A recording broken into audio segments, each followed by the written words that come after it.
সৎগুরু আর বাঘ। অনেকদিন আগে সুন্দর একটা ফার্মে একটা দারুণ ঘটনা ঘটেছে। একটু মামার আমি তোমাকে সুরমা বলে ডাকবো।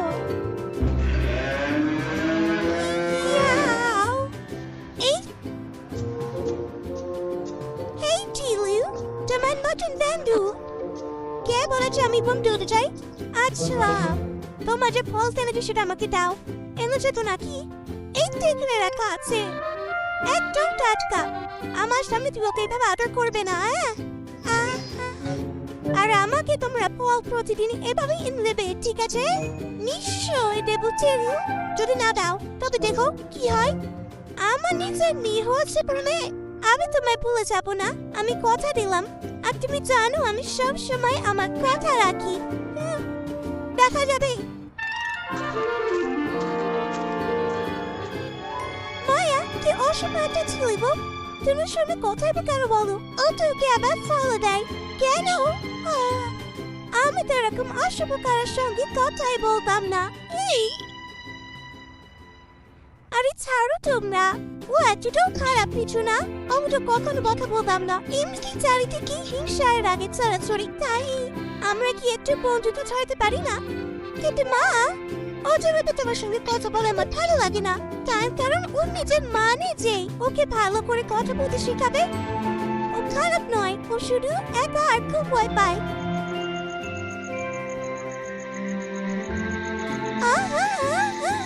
আমার তোমার কথা খুব মনে হচ্ছে মা। মা, মা, মা, আমি একটু বাইরে যাই। না শোনা, এখন ঘুমাও। কিন্তু ঘুম পাচ্ছে না। ওই চিত্র বাইরে আছে, ওটা এনে তুমি খেলার জন্য। ওটা তো চাঁদ। মা, আমি আনতে পারবো না। এখন ঘুমাও রোমা।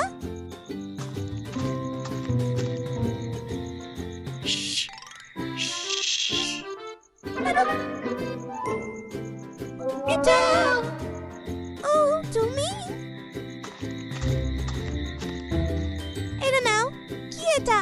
এই ফলটা তোমার মা আমার জঙ্গল থেকে নিয়ে এসেছে। ও, এটা তোমার। তুমি আমায় দিচ্ছ কেন? কারণ আমি জানি মায়ের দেওয়া জিনিস পৃথিবীতে সব থেকে বেশি মূল্যবান, আর তাই আমি চাই তুমি এটা নাও। মা বলেছিল যে তোমারও মা নেই।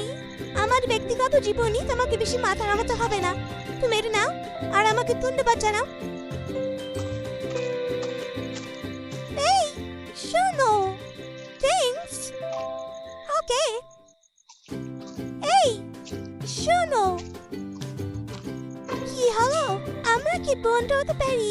বন্ধুত্ব আমার সঙ্গে, আমার মতো একজন অসুখের সঙ্গে না, এমন একজনের সঙ্গে যে আমাকে উপহার দিয়েছে।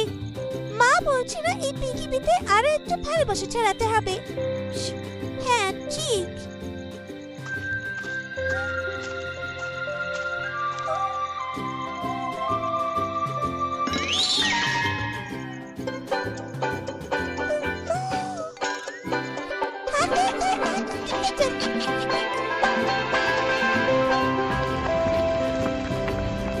তুমি ভালো আছো? আমি তোমাকে মিস করবো মা। যেও না। আমি যদি না যাই শোনা, তাহলে আমি তোমাকে দুধ খাওয়াবো কি করে? তার জন্য আমায় সবুজ ঘাস খেতেই হবে। ঠিক আছে, কিন্তু তাড়াতাড়ি এসো। হ্যাঁ শোনা, আসবো। আমি সারাদিন একা একা কি করবো? দেখতে দাও, তুমি খামারে খেলতে পারো, সফল আর সতীদের সঙ্গে ভাব জমাতে পারো, চাষি মেয়েকে খড় বোঝাতে সাহায্য করতে পারো, তাই নয় কি? ও মানুষকে সাহায্য করবে কেন? আমাদের নিজের কি কাজ নেই? হ্যাঁ ঠিক বলেছো। অন্যকে সাহায্য করার মতো আনন্দের কাজ আর কিছু নেই পৃথিবীতে। তুমি করে দেখো, ভালো লাগবে। পরে ভালো করে তুমি স্নান করে নিও। দেখো বেশি রোদে যেও না যেন, তোমার শরীর যেন ভালো না। কেমন আছো মায়া? আর তোমার পুচকেটা? হেই, রাতে তোমাদের ঠিকঠাক ঘুম হয়েছিল নতুন ফার্মে? চলো সব সুন্দরীরা, সবুজ ঘাস তোমাদের জন্য অপেক্ষা করছে। প্রতিদিন চাষি তার গরুগুলোকে জঙ্গলে ঘাস খাওয়াতে নিয়ে যেত।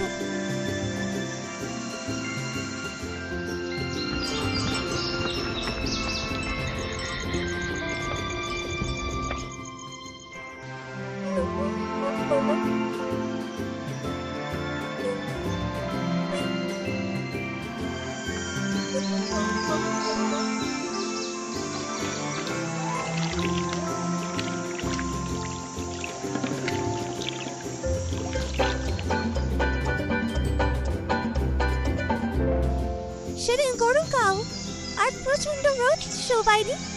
উফ বাবা, কি গরম! গাছগুলো শুকিয়ে যাচ্ছে, আমাদের দুধ কমে যাচ্ছে। আমার একটু সানস্ক্রিন চাই। আমার সোনা, তোমার এখন তাজা দুধ চাই, আর তার জন্য আমায় ঘাস খেতে হবে। ভগবান, যদি বৃষ্টি না হয় এই শুকনো ঘাসগুলো খেতে কি বিচ্ছিরি, টাটকা কোনের মতো নয়, তাই না? আরে ওখানে বেশ সবুজ ঘাস রয়েছে। আরে ওখানে যেও না মায়া, ফিরে এসো। মায়া কারোর কথাই শুনলো না, ও শুধু একটু সবুজ ঘাস চেয়েছিল যাতে ওর মেয়েকে ভালো দুধ খাওয়াতে পারে। মায়া বুঝতে পারেনি যে কখন ও বাঘের এলাকায় ঢুকে গেছে। বাঘ মায়ের গন্ধ পেয়ে ওকে তাড়া করল, আর মায়া তার পাশে ছুট লাগানো। বাঘ ওকে তাড়া করল। দৌড়াতে দৌড়াতে পাহাড়ের একেবারে সীমানায় পৌঁছে গেল। ও জানতো বাঘ ওকে ছাড়বে না। আমার সোনা, আমার সোনা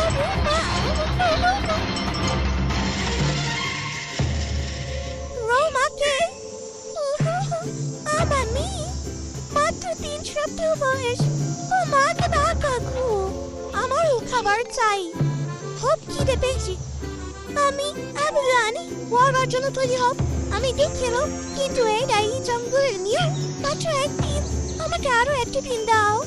আমি মেয়ের থেকে বিদায় নিয়ে আসি, প্লিজ। এর মানেটা কি? আজ রাতে আমাকে ফার্মে যেতে দাও, কালকে আমি আবার ফিরে আসবো, তখন না হয় তুমি খেও। আমাকে বোকা পেয়েছো তুমি?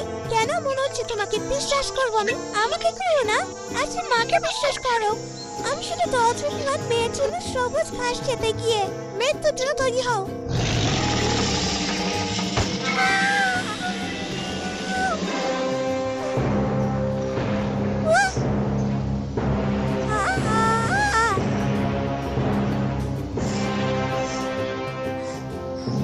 তুমি ঠিক আছো?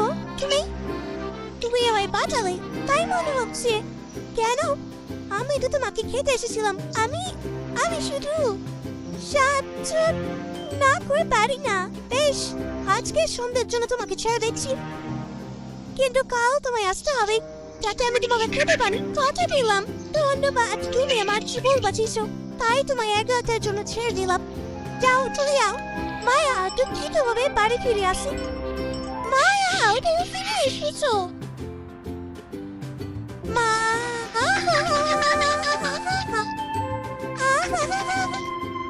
তুমি আর কখনো জঙ্গলে যাবে না। আচ্ছা আচ্ছা, তুমি যত বড় হতে পারো তাই আমাদের জঙ্গলে যেতে হবে। জানো তো, ঘাস ছাড়া চলে না আমাদের। কিন্তু দুনিয়াটা খুব ভয়ঙ্কর, তা বলে তাই বাঁচা বন্ধ করা যায় না। খারাপ যেমন আছে, তেমন অনেক ভালো জিনিসও আছে। তো সেটা যত তাড়াতাড়ি বুঝতে পারবে তোমার জন্য ভালো হবে। মা, আমি একটাই ভালো জিনিস জানি, তুমি ফিরে এসেছো। ওকে দেখে রেখো তোমরা সবাই, প্লিজ। মায়া, নিশ্চয়ই, কিন্তু তুমি এভাবে বলছো কেন? কালকে আমাকে ফিরে যেতে হবে বাড়ির কাছে। কে? আমি মেয়েকে দেখার জন্য ভিক্ষা করে এসেছি, কথা দিয়েছি ফিরে যাবো। বকুবো করো না, কখন কাছে মরতে হবে। হ্যাঁ, তুমি তোমার মেয়ের কথা ভাবো, ওই হিংসে বাঘের কথা ভেবো না। না না, ও খারাপ নয়। কি বলছো মা? ও তোমায় খেয়ে চাইবে। ও আমায় খেতে চায় কারণ ওকে খেতে হবে। ওকে দিয়ে ওকে এভাবে বানিয়েছে। আমি এমন ভাবে তৈরি যাতে আমাদের বাঁচতে গেলে ঘাস খেতে হয়, আর বাঘ এমন ভাবে তৈরি যে অন্য পশুদের ওকে খেতেই হবে যদিও বাঁচতে চায়। আমাদের যেরকম খিদে পায় বাঘেরও সেরকমই খিদে পায়, কিন্তু বাঘটা খুবই ভালো যে ওকে মাছটা দিয়েছে, কারণ তুমি ওর জীবন বাঁচিয়েছো। আমি কিছুটা তোমার পেছন পেছন গিয়েছিলাম, আমি সব জানি কি হচ্ছে। ও যদি না খায় ও এমনিতেই মারা যাবে। আমি ওকে কথা দিয়েছি আমাকে কাল যেতেই হবে ওর কাছে।